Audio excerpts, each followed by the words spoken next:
जय राधा माधव कुंज बिहारी।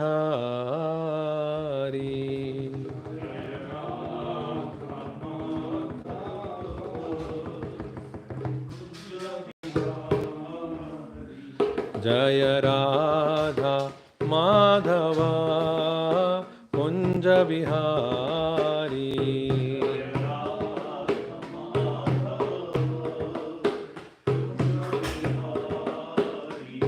जय गोपी जन वल्लभ गिरिवरधारी।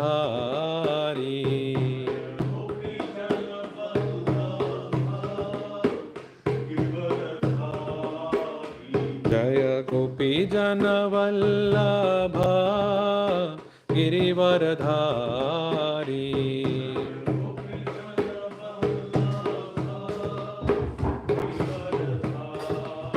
यशोदानंदन ब्रज जनरंजन।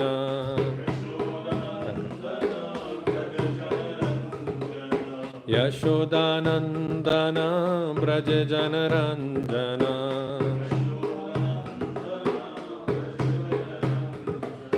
यमुना तीरा वनचारी।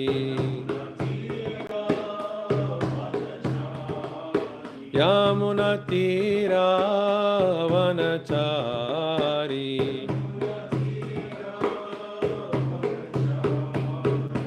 जय राधा माधव कुंज बिहारी।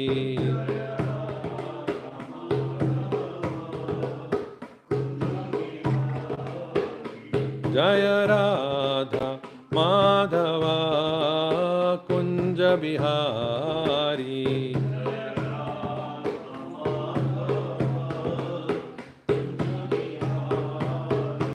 हरे कृष्णा कृष्णा कृष्णा हरे हरे, हरे राम राम राम हरे हरे।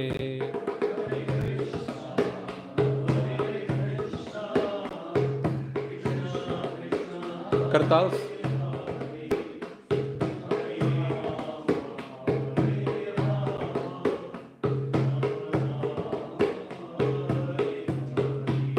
हरे कृष्णा कृष्णा कृष्णा हरे हरे, हरे राम राम राम हरे हरे हरे।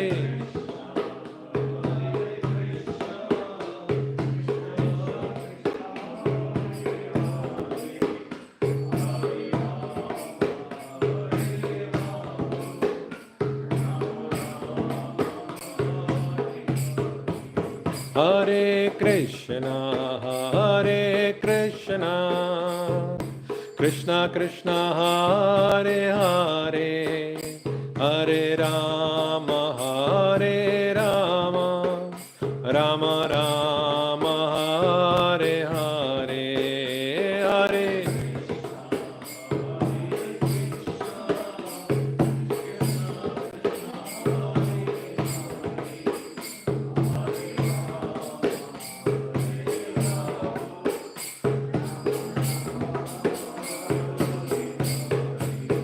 हरे कृष्णा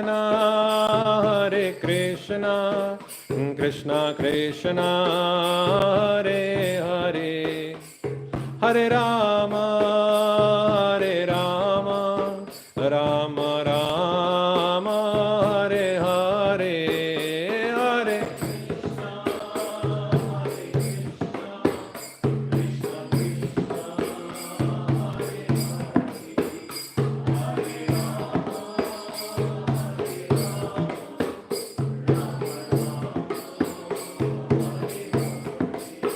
हरे कृष्णा कृष्णा कृष्णा हरे हरे, हरे Ram Ram Ram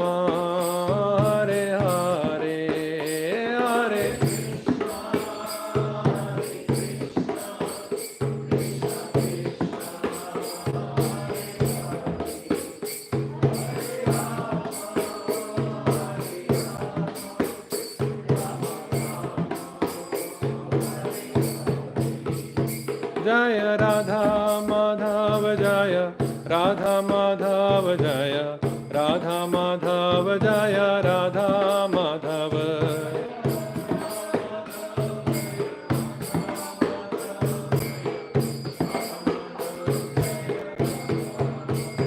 Prabhupada, Prabhupada, Prabhupada, Jaya Jaya Prabhupada.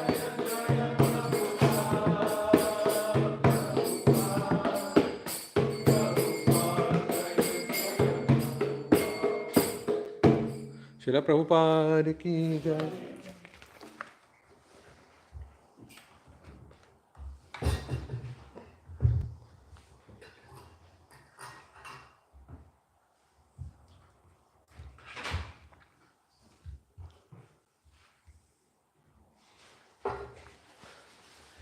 Om Jnana Timirandhasya Jnananjana Shalakaya Chakshurun Militam Yena Tasmai Shri Gurave Namaha Tapta Kanchana Gaurangi Radhe Vrindavaneshwari Vrishabhanu Sute Devi Pranamami Hari Priye Namo Brahmanya Devaya Go Brahmana Hitaya Cha Jagadhitaya Krishnaya Govindaya Namo Namaha Om Namo Bhagavate Vasudevaya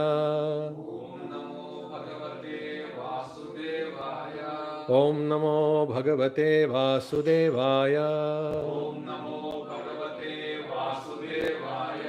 Om Namo Bhagavate Vasudevaya Narayanam Namaskritya Narang Chaiva Narottamam Deving Saraswatim Vyasam Tato Jayamudirayet Nashtaprayeshu Abhadreshu Nityam Bhagavata Sevaya Bhagavati Uttama Shloke Bhaktir Bhavati Nashtiki. Welcome everyone to tonight's Bhagavad Gita class. We are reading from the 11th chapter, text number 4. It is the 11th chapter. The chapter was completed a few days ago, and we are now entering into the universal form. Yesterday I was lecturing on text number 3, today's text number 4.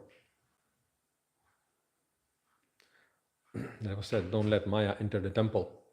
Thunderbolts Maya. So, I hope you got it there. Okay. Text 11 goes as follows. Manyase yadi tachakyam Manyase yadi tachakyam Maya drashtum iti prabho Maya drashtum iti prabho Yogeshwara tato me tvam Yogeshwara tato me tvam Darshayatmanam avyayam Darshayatmanam avyayam Manyase yadi tachakyam Maya drashtum iti prabho Yogeshwara tato me tvam Darshayatmanam avyayam. Chant. Manyase yadi tachakyam Maya drashtum iti prabho Maya drashtum iti prabho Yogeshwara tato me tvam Yogeshwara tato me tvam Darshayatmanam avyayam Darshayatmanam avyayam.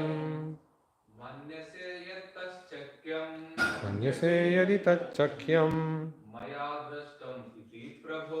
Maya drashtum iti prabho Yogeshwara tato me tvam Darshayatmanam avyayam. Darshayatmanam avyayam Manyase मन्यसे यदि तच्छक्यं मया द्रष्टुम् इति प्रभो योगेश्वर ततो मे त्वं दर्शयात्मानम् अव्ययम् मन्यसे यदि तच्छक्यं मया दृष्टम् इति प्रभो योगेश्वर ततो मे त्वं दर्शयात्मानम् अव्ययम्. Mother, which hand? मन्यसे यदि तच्छक्यं मया द्रष्टुम् इति प्रभो योगेश्वर ततो मे त्वं दर्शयात्मानम् अव्ययम् मन्यसे you think yadi if tat that shakyam is able maya by me drashtum to be seen iti thus prabho o Lord yoga ishvara o Lord of all mystic power tataha then me unto me tvam your darshaya show atmanam yourself avyayam eternal. Translation and purport by Srila Prabhupada. Srila Prabhupada ki jai. If you think that I am able to behold your cosmic form, O my Lord, O Master of all mystic power, then kindly show me that unlimited universal self. Purport. It is said that one can neither see, hear, understand, nor perceive the Supreme Lord Krishna by the material senses. But if one is engaged in loving transcendental service to the Lord from the beginning, then one can see the Lord by revelation. Every living entity is only a spiritual spark. Therefore, it is not possible to see or to understand the Supreme Lord. Arjun, as a devotee, does not depend on his speculative strength. Rather, he admits his limitations as a living entity and acknowledges Krishna's inestimable position. Arjun could understand that for a living entity, it is not possible to understand the unlimited infinite. If the infinite reveals himself, then it is possible to understand the nature of the infinite by the great grace of the infinite. The word Yogeshwara is also very significant here because the Lord has inconceivable power. If he likes, he can reveal himself by his grace, although he is unlimited. Therefore, Arjun pleads for the inconceivable grace of Krishna. He does not give Krishna orders. Krishna is not obliged to reveal himself unless one surrenders fully in Krishna consciousness and engages in devotional service. Thus, it is not possible for persons who depend on the strength of their mental speculations to see Krishna. Mukam karoti vachalang pangum langhayate girim yatkripa tamaham bande Shri Gurundinatarinam. Last night, we started discussing there is a great problem in understanding how nature works. And in the previous verse, Arjun is actually telling Krishna, he says, O greatest of all personalities, O supreme form, though I see you here before me in your actual position, as you have described yourself, I wish to see you, see how you have entered into this cosmic manifestation. I want to see that form of yours. Whereas we in this world want to understand how to deny Krishna's existence within every atom, how he is not there, how we are in control, called atheism or modern science. But here we find the opposite. And as we started discussing last night, the biggest scientists of this modern age, modern world, are the Germans. And we have great names of German scientists Albert Einstein, Erwin Schrödinger, Eisenhower, and only a few of them are neighbors of the Germans like Niels Bohr, who have made a lot of name and fame in the field of science. But guess what? Where did their inspiration and their insights come from? They were all students of the Upanishads. You know that? They were all students of the Upanishads. And what we're reading here is also called Gita Upanishad, the Upanishads spoken by Lord Krishna. They got their understanding by this very book we are reading here, and they managed to uncover that knowledge which was covered. In the field of knowledge, there are two ways to try to understand the truth, and these two paths are called Aroha Pantha and Avaroha Pantha. Aroha Pantha means to climb up, Aroha.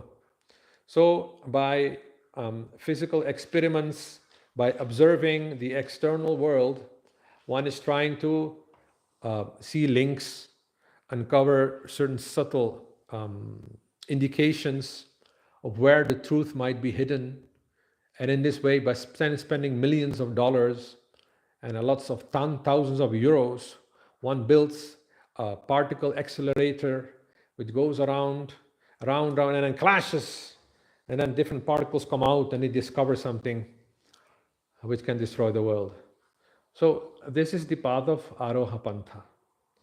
By observing the external world, one is trying to guess, one is trying to speculate what might be hidden behind the reality of this world. The Avaroha Pantha comes from the Creator himself, like Krishna. He says, Athava bahunaitena kim gyatena tavarjuna vishtabhyaham idam kritsnam ekankshena sthito jagat. I am within every atom.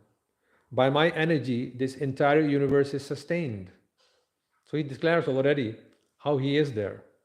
So the field of Aroha Pantha is a path in which the people who are living in the Jagran level of consciousness are trying to understand the other level of consciousness.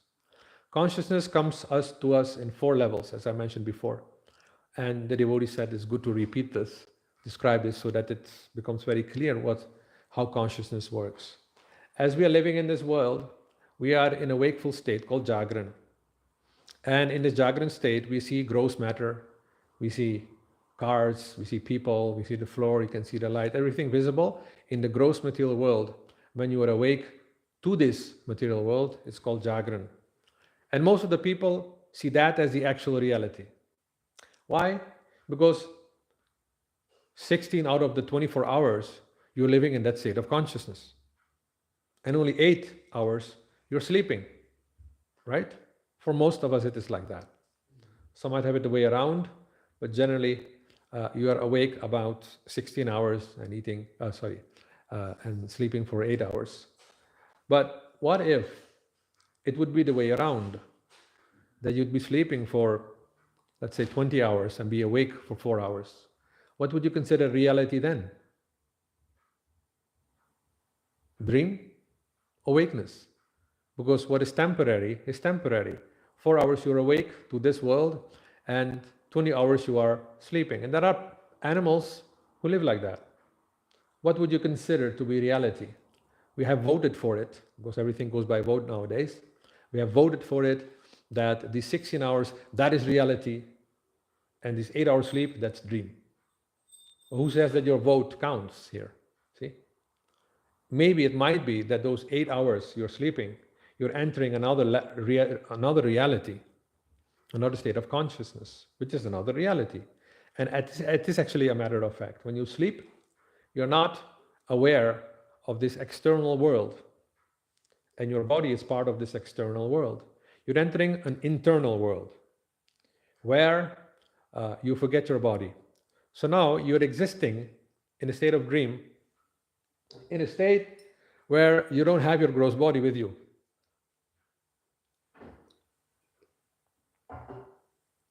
And still, you exist. That simply means that at night, you can realize I'm not this body. I don't need this body to live. Isn't it?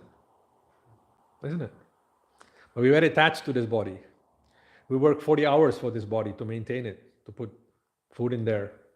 And we have connections with the products of our bodies, our children and our family members. We're attached, the attachments are there. But actually, if you consider, can you see those attachments? Can you see how a mother is loving her child? No, you can't see.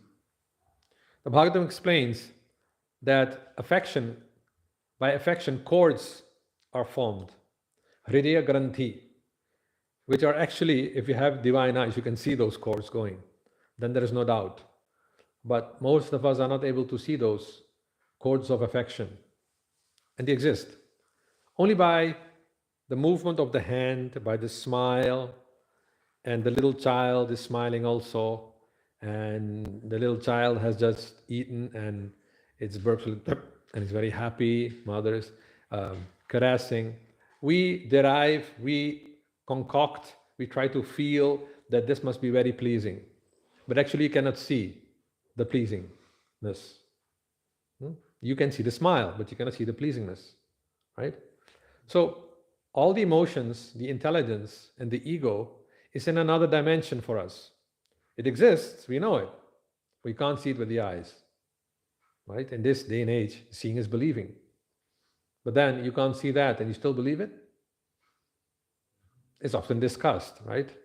If seeing is believing that, you don't see that, so it's not so important. That's what you learn in school. Feelings, emotions, dreams are not important.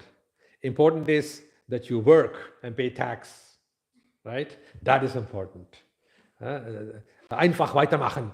Don't listen to your mind. It will make you mad and your so-called feelings, they are not so important. Important is you work hard, you pay tax, you become a rich man, and we're happy with you, you're happy with us. That's it. That's what life is all about, right? Isn't it? That's what you're being dictated. That is the doctrina, the modern day doctrina. Work hard, pay tax, and die. I mean, and riches. This is the use of you in this society. Now, but you see, at night, Lord Krishna is teaching you the external world you're not aware of. It is equally that if it would be destroyed, you wouldn't even care, right? When you're sleeping, you don't even know. And you're also not aware of your body, your gross body. So you can live without your gross body. You're living in another state of consciousness, which you cannot deny to be real. But if it were unreal, you would be dead, right? But as you're dreaming, you know that this is another reality. And for some, it is a very mystical reality. Because in dreaming, you never know what kind of 3D television, what kind of 3D cinema you're entering. And you're outliving all kinds of dreams. You look left and you look right, and it's all happening there. You can go, you can taste, you can talk to entities and people you didn't meet during the day, right? So it's a very, sometimes adventurous for those who are wanting to do that, to enter another state of consciousness, another state of reality. But that adventure, that unknown place where you're going, where you go alone, you don't have under control. You cannot push some buttons on the screen, I want to see this movie. It doesn't work like that. You have no control over that. And sometimes you enter into a horror cinema. Then you wake up, you're shocked, and you come out and you become awake again, and it was just a dream. Oh, I'm saved. See? It happens like that. You're completely controlled by something, somebody else. You're forced, because a certain time will come that you feel drained of energy. And even if you try to awaken your eyes, it goes like that. You're forced in there. Even if you try to resist, you can't. You're being pulled in there, right? It's so difficult to resist that. You go and take water and like you see sometimes in these cartoons, they take little pieces of wood and put it under the eyelids. It cannot fall, it cannot fall, it cannot fall, and then still it falls. Like in the cartoons, you know, it's a cartoon like that. It's still, so it's a great force which pulls us. All energy is out and you are pulled into dream. And in dream, you have to forget your gross body. You have to forget this world, right? Which you're so much caring for, so much working for, right? And in dream, it's all very mystical. You can see that, you can see yourself with your head cut in your hand, speaking to yourself. These kind of dreams exist, isn't it?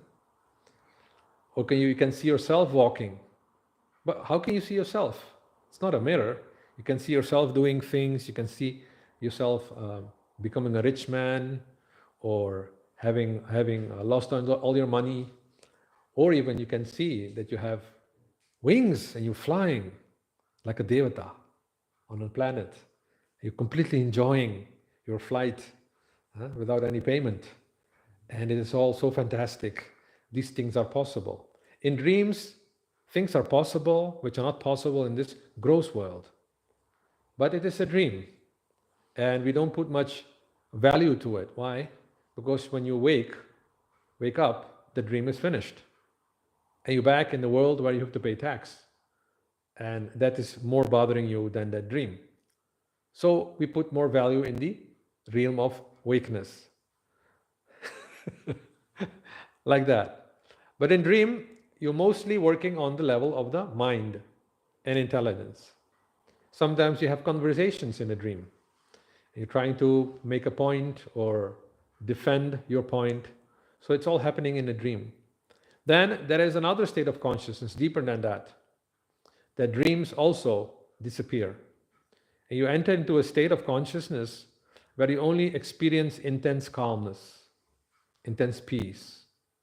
There is no more dreams, but you just experience very much silence and peace.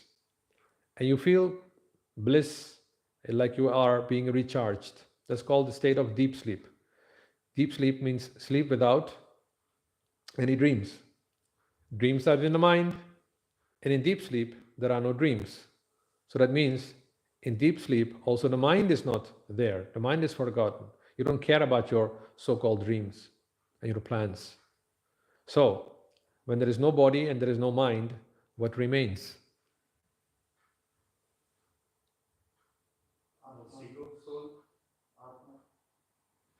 Atma, ego, both are correct. Because you're still aware that I am, right? That is ego, right? And the ego is, who is the fundamental back underground of the ego? It is the Atman. So in deep sleep, there is no mind. Actually, you cannot even say ego because you don't identify with anything in deep sleep, right? Like I am this or I am that. Even that is not there. So it's actually purely it is Atman on the deep sleep level. At least in dreams, you might identify yourself as maybe the king of Bharatadesha or the king of Belgium. And then when you wake up, you're just a beggar on the street. So you wonder what happened to my great dream. So in deep sleep, there is only Atman and there is no mind. And you feel intense bliss. Because there is the Atman and there is a sensation, you are not the doer there. Because there is no mind to create this kind of bliss. There is no body consciousness to create this kind of bliss. So where is the bliss coming from? The Vedanta Sutra explains that the Jivatman goes to the lap of Mahavishnu and he takes the bliss of Mahavishnu and he's recharging that soul.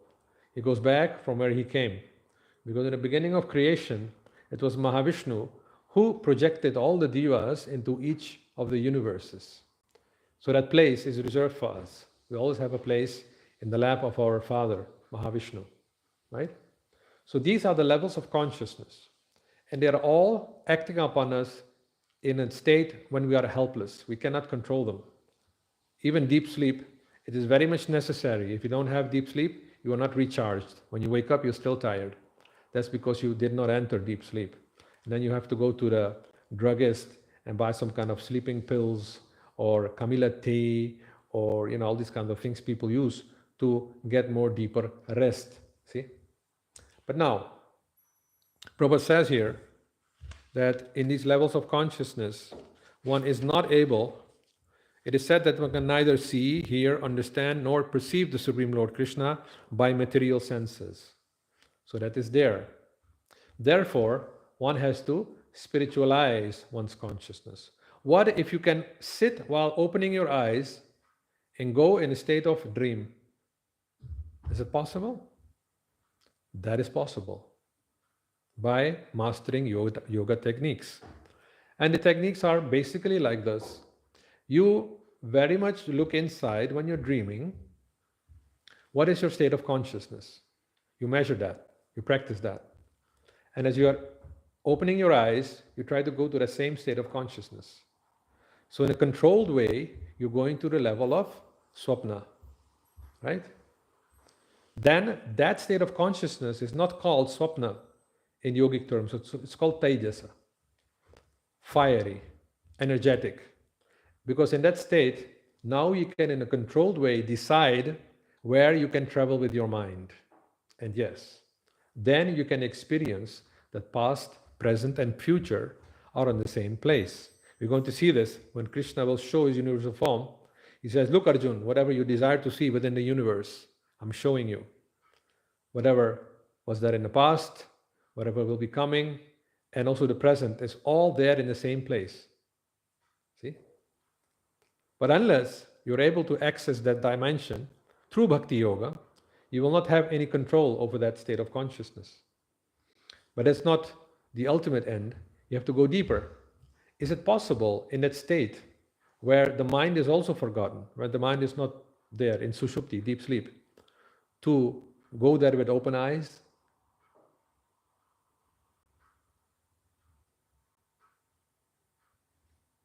You said it the other day. Oh, that's an easy way for samadhi. It is possible. That is called samadhi. Your eyes are open, but you're not aware of your body, neither of your mind. I'm saying it open eyes, but generally yogis don't keep their eyes open because there is disturbance coming. So they close their eyes half and they look at the tip of the nose. See? To shut off disturbances. Therefore they go to the Himalayas or go underground in a cave to meditate like that. And they try that state of consciousness when they were deep sleeping. There was no mind. The mind is zero. Mind is completely silent. And that what is Patanjali mentioning as yoga chitta vritti nirodha. Yoga means that you shut down all the impulses, all the tendencies of the mind. Then what remains? Because we have no experience that you can do something in deep sleep. Everything is dark, and even the bliss you're experiencing at that moment, you cannot express anything because there are no sense organs to express it. Only when you wake up, then you realize, I was sleeping so nicely, deep sleep, very much I'm rested now. I didn't have any dreams, but I had a good night's rest when you wake up. Then the sense has become active again, and you're able to express it. But while you're in deep sleep, the senses are not active. The mind is not active, so you cannot express yourself. You have to come out of that, then you can express yourself. But if you can go in a meditative state onto that level, so to say, in a matter of describing with eyes open, because then the hearer can understand what I'm trying to say, to that level of deep, deep calmness, and you can focus inside where Paramatma is situated, he actually becomes visible. It is able to perceive the Supreme Personality of Godhead, not with the gross material eyes, but with inner consciousness. Then that sushupti, that deep sleep, is not called deep sleep anymore in yogic terms. It's called pragya, complete understanding, pragya. And this term was used by Arjun in the second canto. Sthita pragyasya ka bhasha samadhisthasya keshava sthitadhir kim prabhasheta kim asita vrajeta kim. This word pragya comes there. My dear Keshava, one who is situated in pragya, that means he not by chance goes there for 2 seconds and then comes back into the swapna state. No, who is situated in pragya, fixed. Sthita pragyasya ka bhasha. What is his language? Samadhisthasya Keshava. How is his consciousness merged in transcendence? Yes, that is called transcendence. Transcendence means there is no mind and there is no body in there. Then you can call it transcendence. So it's not something hocus pocus. It is a real state of consciousness which you can attain by practice, right? You're not influenced by the urges of the body, you're not agitated by your mind, and you're completely fixed on the level of the Atman, which you experience every night, right? On the lap of Mahavishnu. Samadhistasya Keshava, Sitadhir Kim Prabhasheta, how does he speak? Kim Asita, how does he sit? Vrajeta Kim, how does he walk? So, interesting question. You can read the second chapter, it starts from verse number 54. All of a sudden, Gita becomes very interesting now. Now I understood it, what he's talking about. And guess what? When you can do it with your eyes open, then it is not or, it is and. When you can do it with your eyes open, you can also access the swapna state of consciousness, plus the level of deep sleep of consciousness. So you have pragya, swapna, and the wake state, it turns into something different. It is not called Jagran anymore, it's called Vishwa. Why Vishwa? You can see how Krishna is spread all over the universe. You can see him every atom. You can see how he's connected, all the different elements, how the universe is his body. That is called Vishwa. And we're discussing here the transcendental form, the Vishwa Rupa. Is it clear what he's talking about here? So Arjuna is saying, acting like a conditioned soul, if you think I'm qualified to see it, then please show me that form. So he's not situated as a pragya in the level of deep sleep with his eyes open, but he still wants to see that form, right? So if you're not qualified, then you have to depend on mercy of the Supreme Personality of Godhead. So when we are chanting in the morning and doing our sadhana, it is required to be aware that we go in our chanting on that depth, on that deep level. But guess what? That's not everything. There is even a deeper state of consciousness. And that is awakening on the lap of Mahavishnu. When you're in a deep state of consciousness, you awaken. That awakening can only happen when you're experiencing a deep relationship on the Atmic level, without having to go to the Jagran state, awakeness. And that is what we call Bhakti Rasa. Bhakti Rasa. A very intense desire to have a relationship with Krishna, who's situated in a fourth state of consciousness called Turiya. And that has to be hankered for. How do you get there? Rupa Goswami says there is only one price you have to pay. Tatra laulyam moolam ekalam. You have to have intense greed, lalach in Hindi, laulyam in Sanskrit. You have to have intense greed to go there and experience that. Then it will reveal itself. That's the fourth state of consciousness. So, with material eyes, you cannot see. That means in a state of awakeness, you cannot see that universal form, the Supreme Personality of Godhead. But it becomes perceivable if you situate yourself in samadhi, free from bodily urges, bodily tendencies, free from the disturbances of the mind, then you can experience the Supreme Personality of Godhead within you. And, as a matter of fact, the universal form, as described, is a very interesting form in the sense that the workings of material nature becomes clear to you. And then those who are following the path of Aroha Pantha, the path of research and discovery, they would actually find the end of the research. But guess what? They are not interested in finding the end. Research scientists are not interested in gaining a certain kind of perfection. And they even say it themselves, who knows where our discoveries might lead us to? Well, as fascinating this statement sounds, that dangerous it is also. Who knows where our discoveries will lead us? Maybe to hell, right? What if they actually blast the cobalt bomb, right? Hydrogen bomb, we already know, and other kinds of very dangerous weapons coming from their discoveries. Where will this lead us into, right?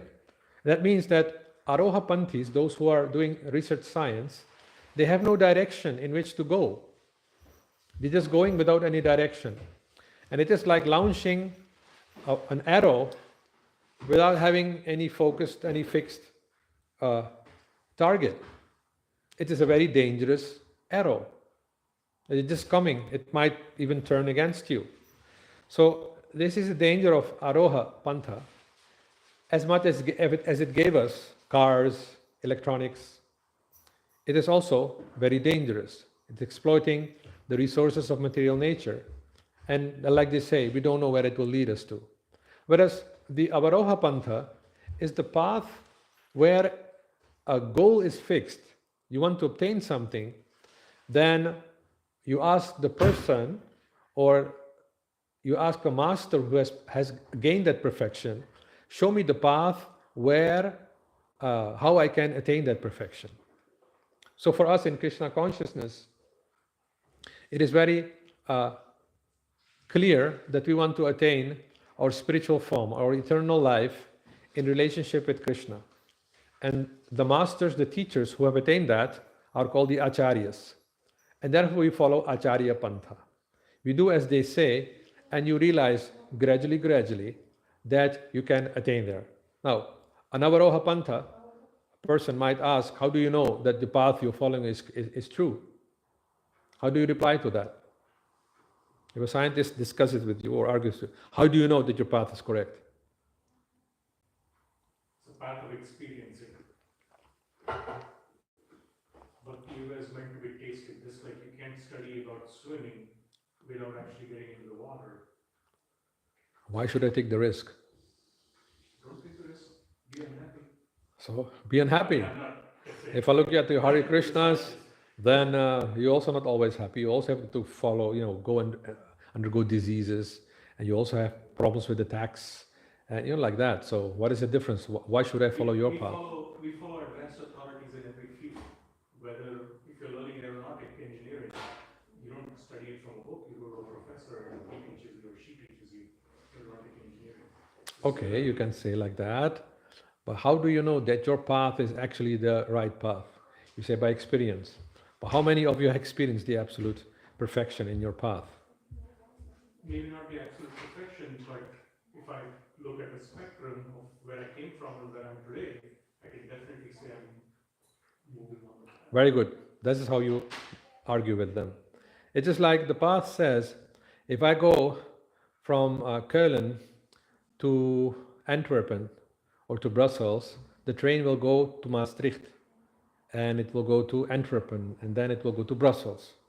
So I might not have reached Brussels yet, but the train has passed Maastricht and is heading towards Antwerpen. So if that is correct, then I am sure that I'm going in the right direction, isn't it? The things you already have attained is the evidence that you're going on the right track. So like that. Of course, we know in the future you might even jump out of the train. It happened, but that's your own risk. The path, the train is going there. That's how you argue with the research scientists. But even in the research scientist field, there are many times where revelation is obvious. I have some background in genetic engineering, and when I was in school, this is 35 years ago, so don't become upset when my knowledge is outdated, because there was this great attempt, this great endeavor to try to understand what is the structure of the DNA, right? The double helix.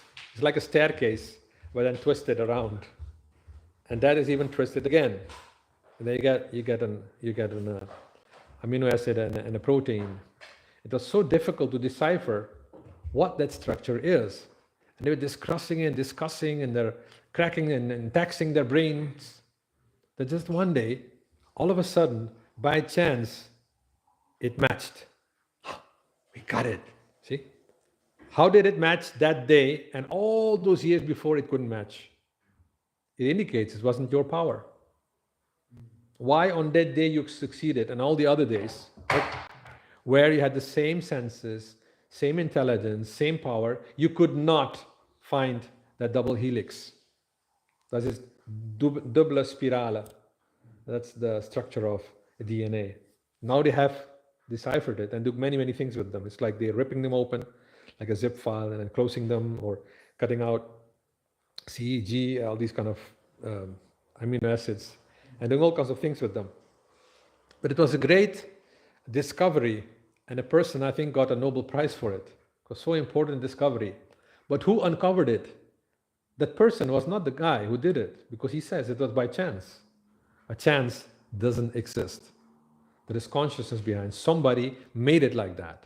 You cannot say, oh, it is by chance that all the billions and trillions and unlimited living creatures have it all structured in the same DNA is a language, right? And the language, an absolute language. Plants have the same language, animals have the same language, bacteria have the same language, viruses have the same language, right? And therefore, whenever they discover something from outer space or wherever it comes from, they're eager to see what is the DNA behind this. Who wrote this? Who wrote that this person will have such a long nose, such shape of eyes, right? So also scientists, they come up or they bounce to the fact one day that there is somebody inspiring us to uncover knowledge which is covered. And Krishna mentions that. Sarvasya chaham ridhi sannivishto matah smritir jnanam apohanam cha vedaischa sarvair ahameva vedyo vedanta krit vedavid eva chaham. Which means, Sarvasya chaham hridi sannivishto. I'm situated in everyone's heart, in the place there, in the heart. And what am I doing there? Mataha, from me comes smritir, remembrance, jnanam, knowledge, apohanam, the power to forget. Especially this last one. There are great trauma dealing centers. There are drugs to make you forget something. People go into alcoholism to try to forget what their beautiful girl did to them, why they divorced, and they are drinking and drinking, trying to forget, because forgetting is not in your power. See? So we try to rely on all kinds of drugs, right? Some eat a lot of chocolate because they have, heartbreak problems. Others have other problems because the power to forget is not in you. Same, the power to remember is not within you. You can sit here, you can tax your brain. What was the sloka? What was that? What was this point? Then you buy this little machine who thinks for you, called your mobile, because you have a problem with thinking, right? Mataha smritir jnanam, knowledge. Also, where does the knowledge come from? So, this is what they actually also encounter. So, while working with their eyes open, there is a person revealing to them from another dimension, which they are not aware of, another conscious dimension, because Paramatma is situated in Pragya level. This Mahavishnu is situated in everyone's heart as Paramatma. But he's also the total Mahavishnu of all the interplanetary systems and all the universes. But in each person he comes as a Kshirodaka Sai Vishnu, reflecting in everyone's heart. And he is communicating with us. So we find here that the communication comes from within the heart, from another dimension. When you enter into your heart, you're aware of your thoughts, you can have an inner dialogue with yourself. Should I do this? And then, the mind says, yeah, because it will taste nice and you'll be happy. Then it tells you, no. If you do this, then this might be the bad consequences, so don't do this. Is the inner dialogue. Everyone has that. Yeah? You're balancing, you're discussing with yourself what is good for you, what is not good for you. So the inner dialogue is there. But then all of a sudden, somebody else speaks from within your heart. No, do as this.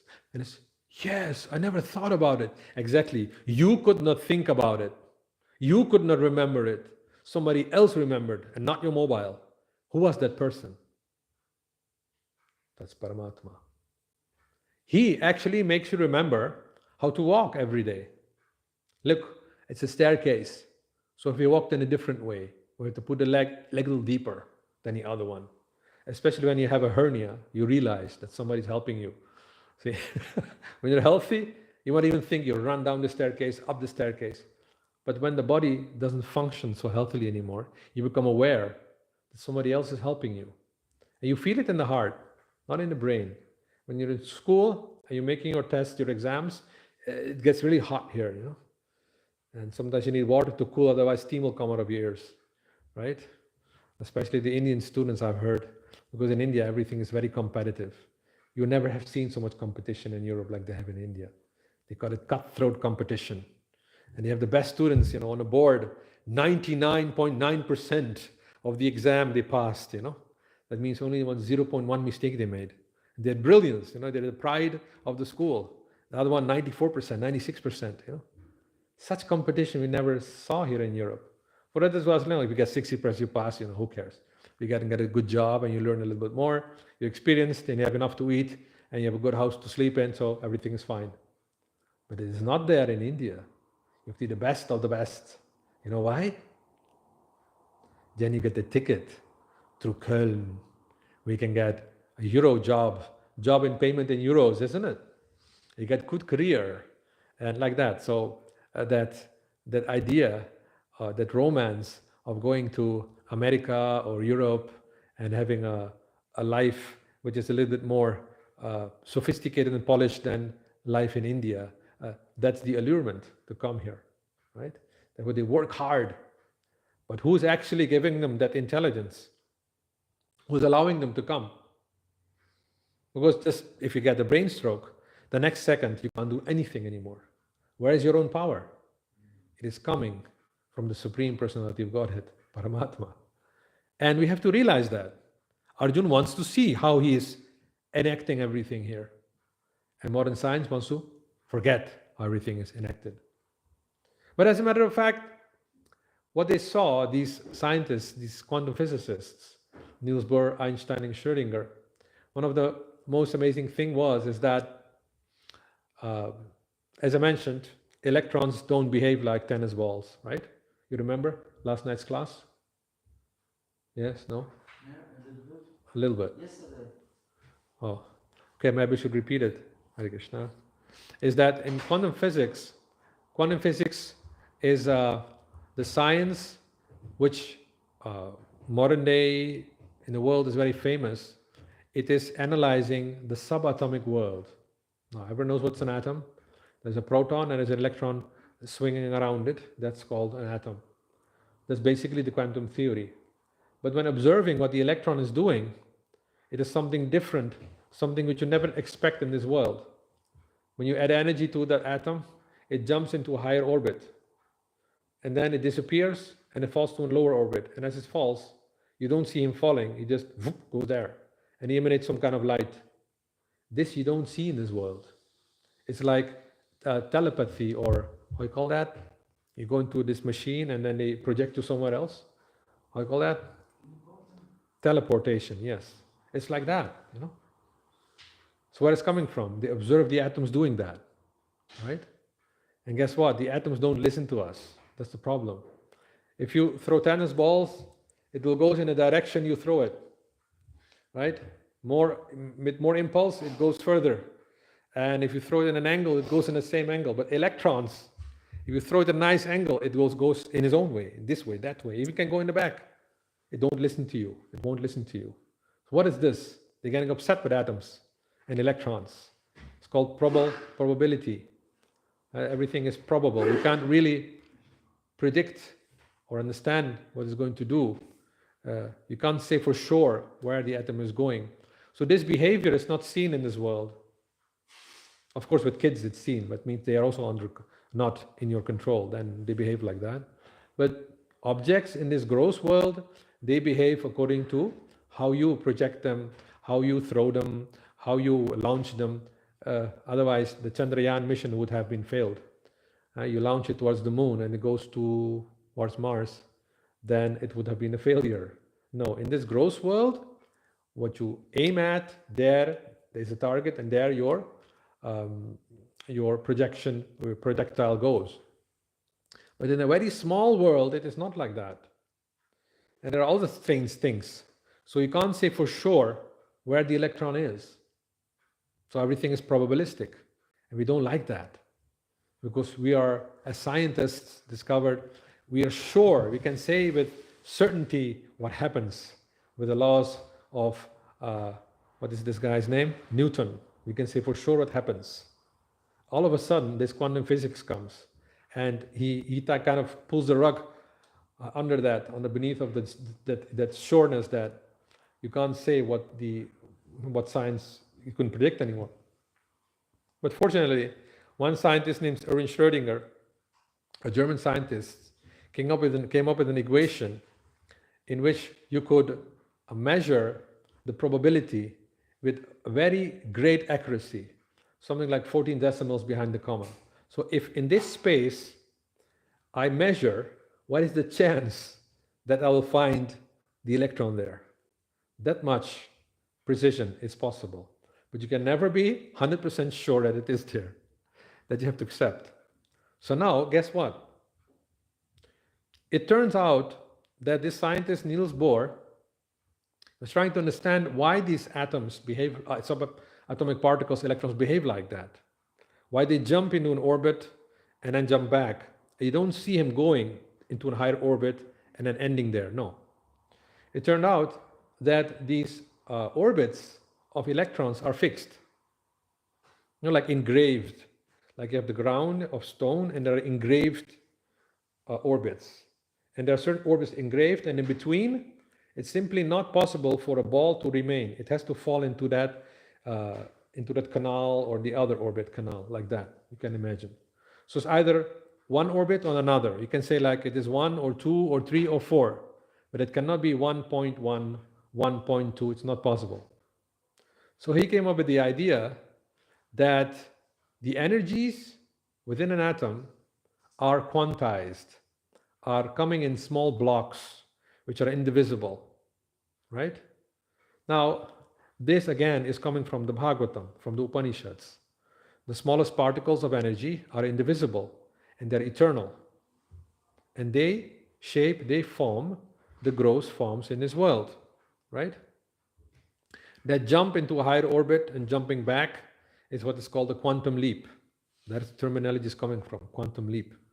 And the amount of energy put in there has to be a certain quanta. It's quantized. Like you have digitalized. Everything is little blocks. It's not analogous like a painting.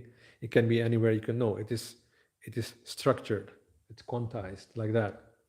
Now another strange phenomenon is that the probability of an electron's position is very much depending on the act of measurement. So that means the electron can be anywhere, but if you look for it, it will be there. Right? No. So electron can be anywhere, but when you look for it, it will manifest itself there. Is that strange? Or not strange? Very strange. But guess what? In the Mahabharata, Vyasadeva says, "My dear mother, to Satyavati, whenever you think of me, I will appear in front of you." Right? Now, Vyasadeva is not a quantum particle. He's a Supreme Lord. But you see that law is already there. When you look for it, it is called Tad Aikshata. The creation was done by the glance of Mahavishnu. Maya adhyakshena prakriti suyate sacharacharam hetunanena kauntaya jagad viparivartate. There is where Niels Bohr got this inspiration from. He read the Gita. By my glancing at prakriti, that causes it to manifest into forms. And Einstein was also looking for the cause, how nature was created. The cosmos was created. So these two scientists were competing for the truth. And of course, Einstein was very famous, but he wasn't always right. He couldn't accept is that reality depends on whether we have opened our eyes or not. No, I can't believe it. It is not connected whether we're looking at it or not. But Niels agreed, no, it is like that. When you look at it, and you're aware, you're consciously putting consciousness in it, it takes shape. That's how nature works. Right? On the gross level, on a very, very extremely gross level, you go to the disco and you glance, Doesn't something happen there? Ah, such a handsome boy, he's glancing at me. This is what happens in the sub-world also. Only not your glance won't work there. Vishnu's glance will work. He glances and he commands, take shape. It starts to take shape. Next glance, turn into ether. Turns into ether. Again he glances, turn into air, turns into fire, turn into water, turn into earth. And then he stops glancing. Right? And then others take over. Then the next engineer comes, Brahma, who has 8 eyes. Do you know that? He has 8 eyes to glance. 4 heads means 8 eyes. And now he glances to create other shapes. It's called Manasa Srishti, creation with the mind. And then he creates living entities. And he puts conditioned souls in there. Now you go and you fulfill your material desires. That is how it works. It's not a person in a long beard who has a hammer and a chisel and he works hard to make the creation. It's not like that. He had to do a lot of tapasya, of course, Brahma, to gain that power from Garbhodaka Sai Vishnu. But then he had the power and he has 4 heads. So he's got a lot of knowledge he has. So this is how creations come into being. And while you're awake, even then, that subconsciousness is still there. It is not actually it's a sub. You're conscious of this world, then your dreams, your ideas are your subconsciousness. But the inspiration of Mahavishnu or Paramatma is still behind that consciousness. So subconsciousness. And from there he speaks. And when he speaks, you don't feel it here, you feel it here. Right? And every day we sing, Divya Jnana Hridaya Prakasito Prema Bhakti Jaha Hoite Avidya Vinasha Jate. And if we actually hear transcendental music, and actually Indian classical music also, it doesn't go here, it goes right here. You check, you will feel it here.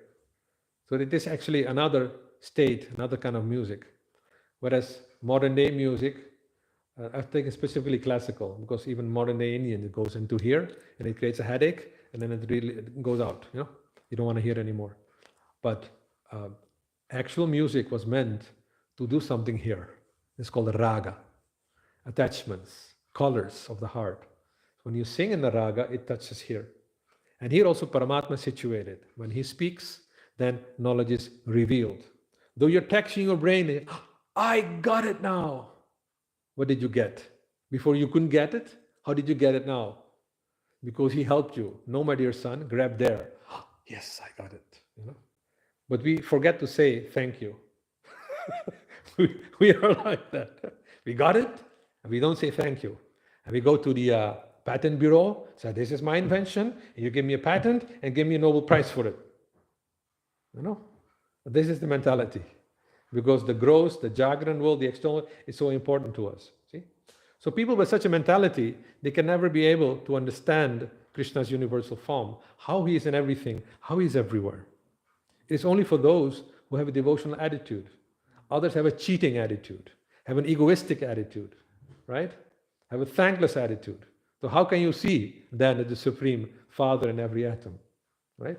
So this is more or less the essence of this shloka, and I'll end here and ask for any questions you have.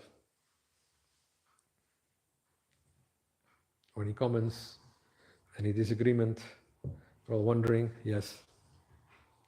Hare Krishna Prabhu. So I have a question that in Bhagavad Gita you say the shloka Sarvasya Chamanvadisandi. So in that shloka the meaning that Krishna is sitting in everyone's heart and because of him the forgetfulness and remembrance. So why sometimes we feel so confused and we get lost in the other voices where we cannot hear the Krishna's real voice and we get confused with the bad things? Confusion comes because you don't want to listen. Right? If you want to hear me speaking, you have to be silent. If you go on chit-chatting here, will you hear me? So that's the problem. We're not able to become silent and focus because it's sub, right? When you speak, you can't hear me. That's the external reality. But inside, the voice is still going on. Oh, I have to go for the groceries, I have to buy this, I have to pay that bill, I have to get my child from the school, I have to buy some, a good bicycle for her. And then how can you hear? Because he's even within that consciousness. He wants to speak, but you are too busy with your chatting with inside, right? So we have to practice silencing that. And that's possible only by chanting Hare Krishna. Other yogis try to do in other ways, but the process for this age, the process for that age, for this age, is that you can silence the inner voices, the inner noise, only by chanting properly Hare Krishna. And you should do it consciously, right? So, okay, I'll give you a hint how to do that. Have you come here on Sundays also? And you've taken a lot of prasad sometimes? You've taken so much prasad. What is your favorite dish? What do you like most? Rice. You've taken so much rice that you cannot take anymore. Everything is packed, right? Somebody comes, Mataji, rice is your favorite dish. Take some more. Then what do you say? No, no. I'm satisfied. I'm satiated. And you become a little bit complacent and lazy. You sit at the back like this, relax. How nice the Sunday feast is. You're completely satiated. You don't think, you don't sleep, you're just happy and calm. Isn't it? You feel a lot of satisfaction in the belly, isn't it? So, can you go into that state of consciousness without having eaten a feast on Sunday? Are you able to do that? Practice.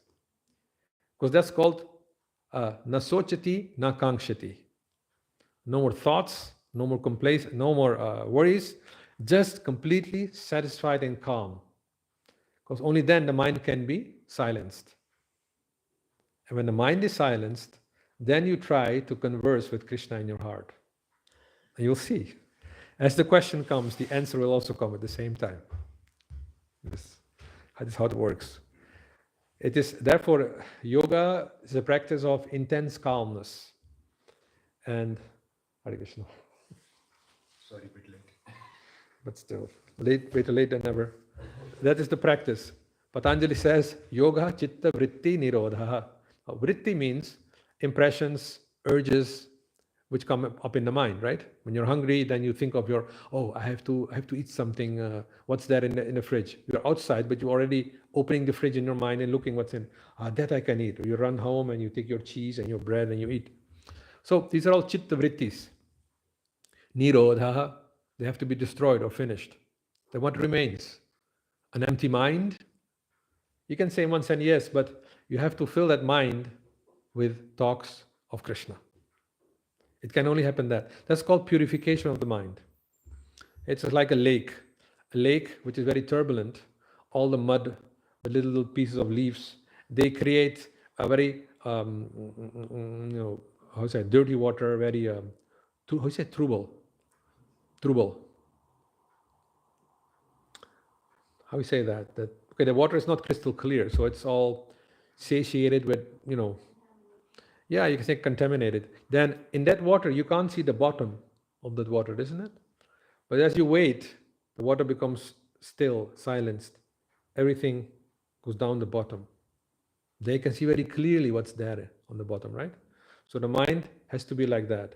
If you have this inner arguments all the time, the water becomes troubled, it becomes colored, and then you cannot look through.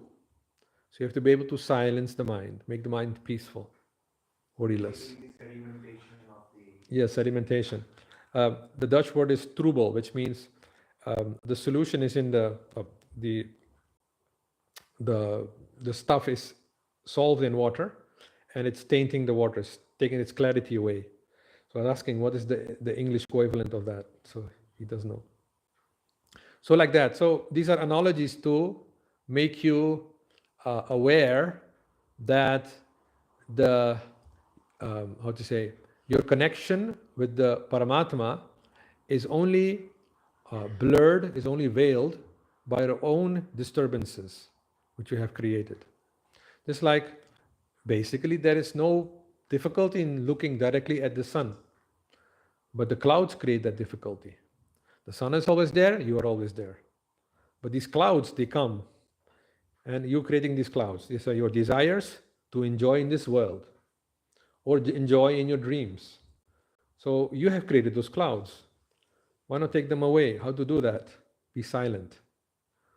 That manifests detachment from this world and inner peace. Therefore, a real sadhu is a person who's very peaceful.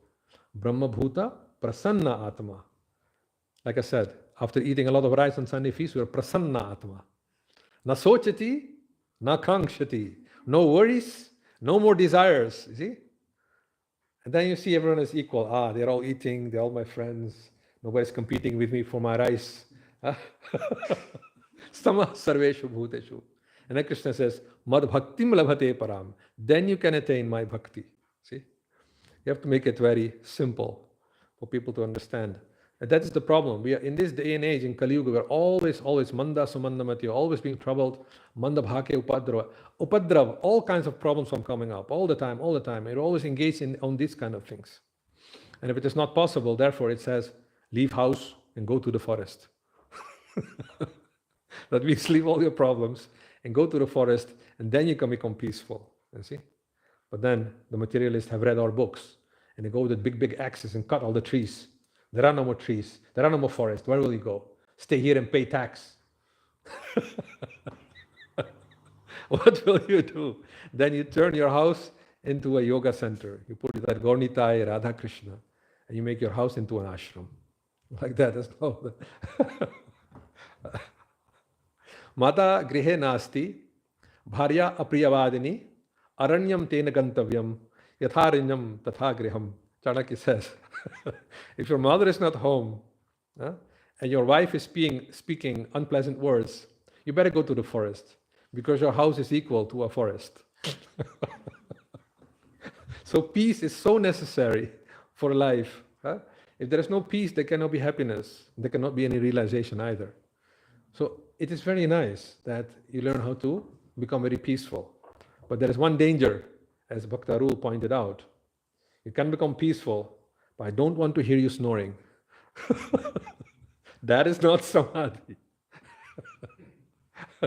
Samadhi means you're very much intense aware, very much aware. So, don't meditate as a cheater. I heard them. They say they're in samadhi, but I hear them snoring. that is not samadhi. Samadhi is very intense awareness. And if you're meditating on that level, there are a lot of blessing showering upon you. Because you are in close encounters and close connection with Krishna as the super soul within. And that's a very deep state. And as you communicate with him in deeper levels of consciousness, the more you fall in love, the more your love increases. And then all of a sudden, when you look at yourself, you see, hey, I'm not this body. I'm that what I'm seeing now.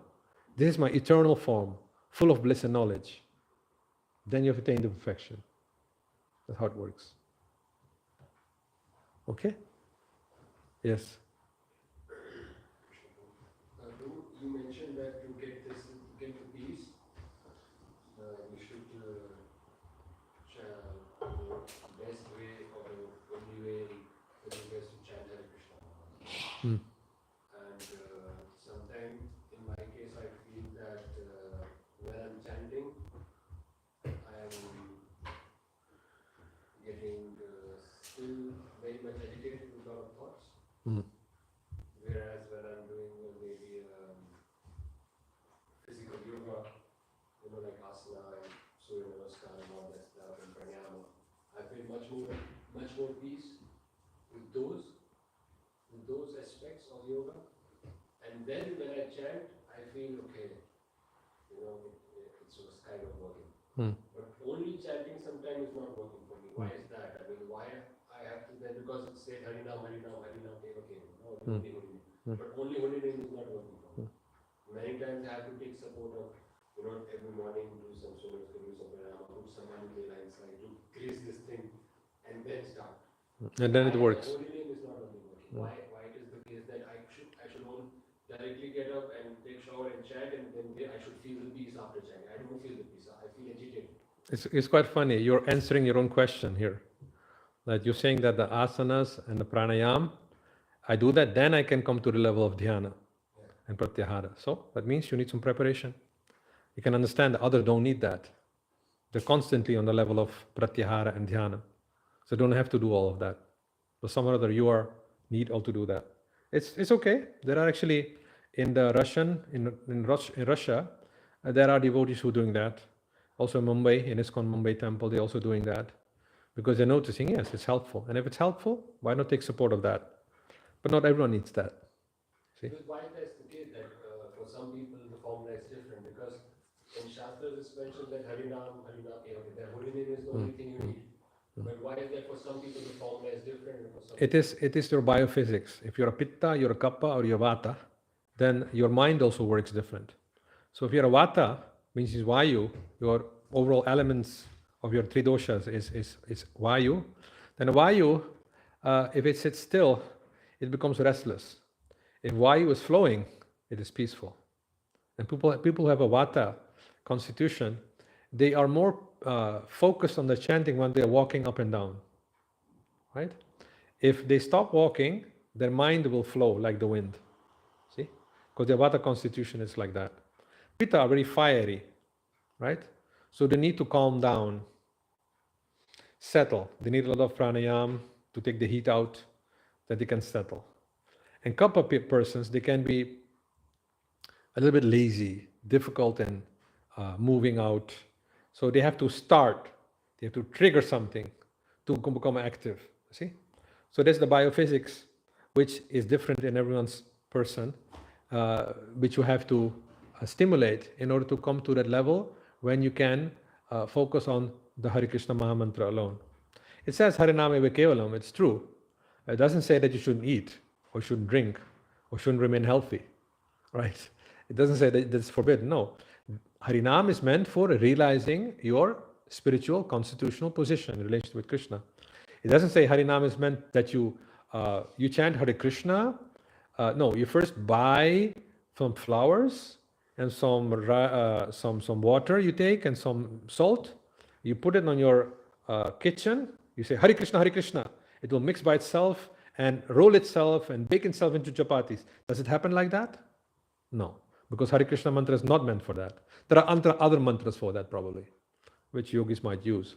No, Hare Krishna mantra is meant for unveiling your deepest essential being, the Atman, and its relationship with Krishna. That was a Yugala mantra.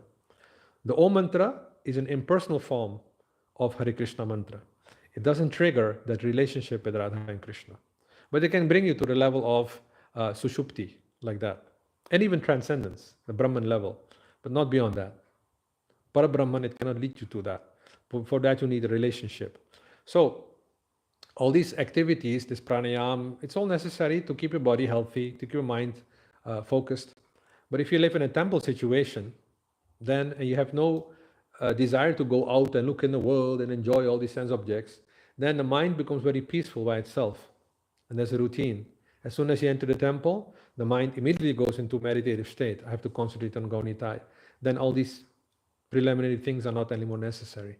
So if you would stay in a monastery or in an ashram, like we do, then you see that those activities are not so much necessary anymore. That's why. But if you stay outside, I can understand. You see Dipulit Sai, you see the siren going on all the time, and all these smells, the baking flesh and meat, and then you become agitated. And that's the samskaras, the vrittis you're taking with you in your home, And then you have to clean all of that out. It might create all kinds of desires and agitations. But if you stay in a temple, in a peaceful, holy environment, then all these things are not there. So the preliminary is not needed anymore, like that. Therefore, we do it every day for purification. We do like that. Anything else? No questions? Thank you. Granthara Srimad Bhagavad Gita ki jai, Srila Prabhupada ki jai, Gaur Premanande Hari Hari Bol.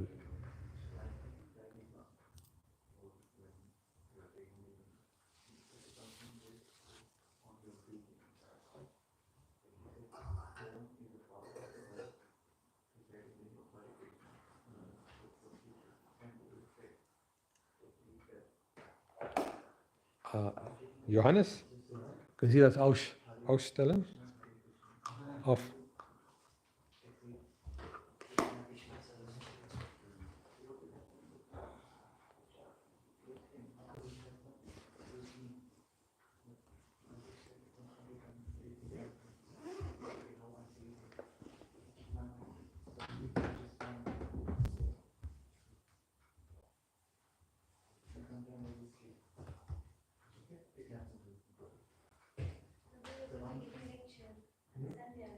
Yes, on Sunday, tomorrow morning.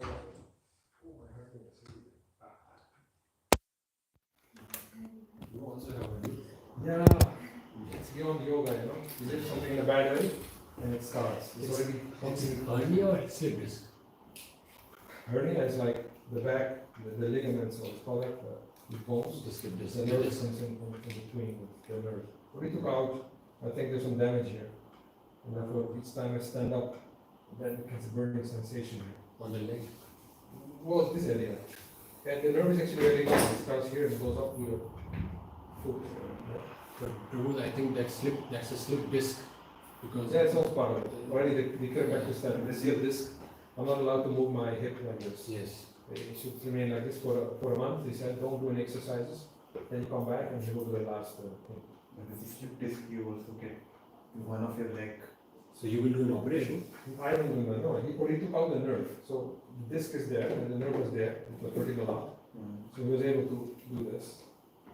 But somehow or other, when something is pressed, it still hurts, right? That's it, it still hurts. When they ask you to go for some kind of physical therapy, He said just keep walking 20 minutes a day. Gradually the body will restore. there's this kind of problem my mother was facing, and then she went to physiotherapy. Physiotherapy should not actually be used here because it's a bone problem, it's not a muscle problem. And for the slip disc. This means bones. Yeah, exactly. But yes, the physiotherapy will tell you do things which is just increasing the pain. I went to the physiotherapist, he gave me do this exercise. Went to the chiroptherapist, he said this should not be done in this because it's not a muscle problem, it's a bone problem. Maybe not the physiotherapy, the chiropractor. I'm not aware I'm of saying, the chiropractor I went to was an the expert. bone, the expertise of bone. He knows what's there. Maybe the chiropractor. Yes, and he says don't move, don't do these physiotherapy exercises, it will increase it. No, it's just, yeah, because I'm not aware of. That's not, it's a bone problem. Could you lift it? Yeah. Something in the wrong way.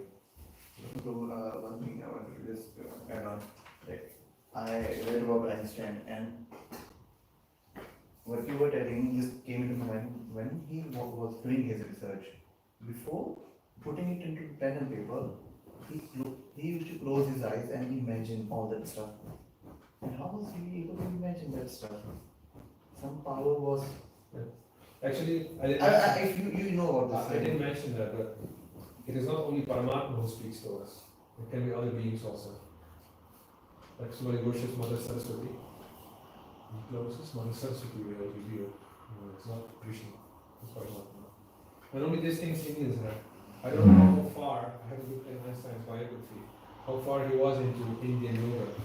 Because then, you can connect to Devi also, you can connect to Krishna, you can connect to Ganesha also. Something is like Ganesha very much. In Vishwa Kashmiri, where the Saraswati Mother is sitting. Because of that, he was invisible. He came to discuss with Mahaprabhu, thinking I will be defeated. So at night, he closed his eyes, asked Mother, what happened? Why didn't you help me? I got defeated. And the mother said, how can I go against my master? Your master? Vishnu. Yes, my Vishnu. Then he understood that Mahaprabhu was Vishnu himself. So it's not always Paramatma speaking, but you have to have a relationship. It can also be Guru who's speaking to you, if you're connected properly. So these are helpers on the lower level. Paramatma is the ultimate help. What do you think? Like how he was able to close his eyes and. I'm saying, I don't know what he had, maybe he had done some puja, meditation, by which he got the insights. Some kind of force or power he had. Like you have been telling from past days regarding the deep sleep and like how you were able to imagine like how the reality and the difference you were mentioning. So I was able to relate, okay. So I see some kind of correlation. I'm not a student, but some kind of I'm correlation. mentioning this because now all of a sudden, demystifying yoga. Otherwise it's only this nothing about why is this, why that, no. It will be better if you hand over this. Yoga is a very natural process. Every night you go to this state of consciousness. You already know it, you're not aware of it, because in school they teach you not to be aware of it. It's more valuable, right? Value has to work, take an idea, get money, pay tax and that. It's so hard. Even in India we teach you like that. Forget about the spirituality. spirituality, yoga, bhakti is all, right? We need technology. What technology as well? They talk like that. But when you come to the temple and they speak, it's like, what are you talking about? You know, it's old fashioned. My grandfather used to speak like this. And then India was a bit more and probably straight, no, I'm not following this. That's the problem. So we have to explain it in this day and age, in the language people understand. We can do something with it. And I'm not teaching anything new. It's the same thing, but now I'm teaching it in another way, and it becomes, hey, I can do something with this. And I'm devaluating the external material And the reality. new generation came to digest. Yes, with deeper awareness of the inner reality. If somebody is willing to accept it, take up the process, then our preaching is successful. Then he goes, oh, I could go like this. That's what Hare Krishna is doing. It's coming from the fourth level. And it's coming from the fourth level, all the way mouth, it's going through all the different states of consciousness. So you can take the mantra, you can enter as deep as you like. Even where Om doesn't go, Hare Krishna can go. We'll take this one. Not all of us have the same power. You catch this? All mantras have different energies and different powers. But the name is equal to the person. Because you're connecting to Krishna, he's in the fourth state, the ecstatic state of meditation, consciousness, Krishna consciousness. There the power is coming. And it comes out of your mouth, that means it went to deep sleep, it went to dream, it went to weakness, and then it came out. So in the same way, you can use a ladder to go inside through the Hare Krishna Mahamantra. And the most powerful mantra It has no power. I told you, it's not to do with power. It has to do with emotion, rasa. We're not trying to make it powerful here. This is not our society. Not the powerful in the sense. It's not effective Yeah, for- not effective. yes, Not being powerful. for- effective. attaining a relationship with Radha and Krishna. Hare Krishna Mahamantra. There's no other way than this one.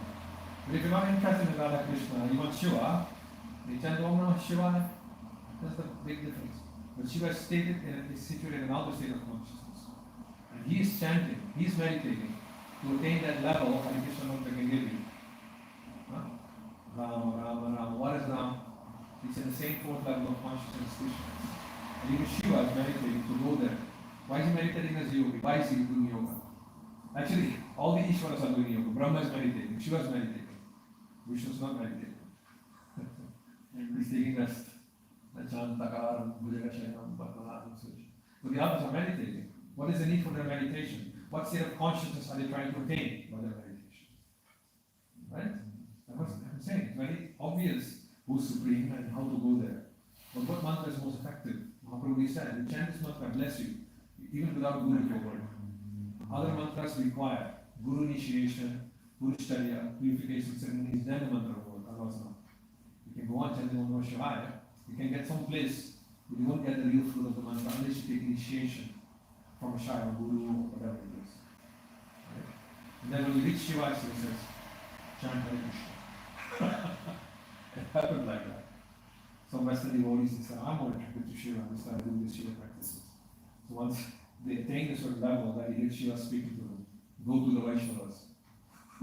They can't tell anyone that Shiva told them to come here. Quite great. But then they wasted time, isn't it? She had to chastise them. Then they came. So I had all this experience. It's not new. Even Christians we had. There was one lady telling me that she's in contact with Jesus, and she saw this Jesus and the light as a small girl. And the light was then God, and Jesus was then the person, the teacher who would bring you to the light. But she always saw behind the light there's a bigger light. She didn't know what it was. Till she met me. But she understood. That is the light of Krishna from below. So she asked Jesus, can I give you up and could go further? She says, yes, no, dear child, you can give me up and go further. So Jesus told her, go, chant Hare Krishna. It's like that. Huh? And this is not my concoction. You know, I can give you her phone number, then talk to her about this. Right? So like that. And with the Indians, it's also like that. The Indians have all their traditions and all their likings and dislikings. It's not wrong because all the devas and deities we have, they're all connected to Krishna in some way or another. Durga is her sister, is Krishna's sister. Then if Durga is Krishna's sister, what is Shiva's relationship with Vishnu? Sala. You understand Hindi, right? Yeah, brother-in-law. Like that. So like that. So then, what is the relationship with Krishna and Kartikeya? Sisters, right? Cousin, and Ganesha, like that. They're all Yeah, they're one family, family. like that. You have to understand who is on top of the other one. If you know that, then there's no problem. You can look at all the devatas as your friends, as your helpers, right? Like that. Then it's no problem. The only thing we are preaching here is understand that Krishna is supreme, right? It's also the origin of Ganesha, also the origin of Shiva. If you understand that, then there's no problem. If people ask me, should I then, throw away my Shiva, put him in the ocean? I say, no, why? He's the best Vaishnava. Just understand that Krishna is the origin of Shiva. If you understand that, then you put Krishna there, and Krishna there, you put your Shiva there, Ganesha, Parvati, you can put the Guru Parampara, and there's no problem. Why should you give up Shiva? He's such a great Vaishnava, right? For many people, it's not possible to start crying and to give up Shiva. He did so much for me. Yeah, he brought you to Krishna consciousness. That means you're giving up your Siksha Guru. No, it's not good. Why not take him also, worship him also, because the acharyas, or two main acharyas, two Sanatana Goswami, one was worshipping Ashtapuja Durga, the other was worshipping also Gopishwar Mahadev. The Ashtapuja Yoga Maya, she is the Adhistakti Devi of Vrindavan. We said she was the Radharani. And that potency is there because the gopis, they worship Katyayani, Krishna, and Braja. So that potency is there, it's called Yoga Maya. And Gopishwar Mahadev is a form of Shiva, which he wanted to enter the Ras Lila. You see that Ras Lila, right? So it was prohibited because he has Krishna Bhava, Purusha Bhava. The Ras Lila is only one Purusha. So when he was taken out, he gave him the Gopi form. That form we worship, Gopishwar Mahadev. Right? So these things are there, so it's no need to, we have to understand the proper relationship.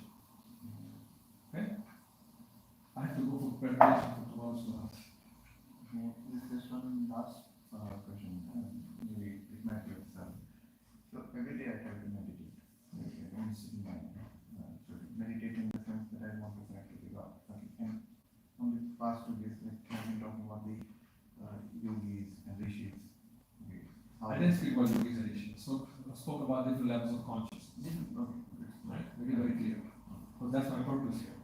The books of Prabhupada becomes mystical and sometimes obscure because it is not clear what level of consciousness is speaking of.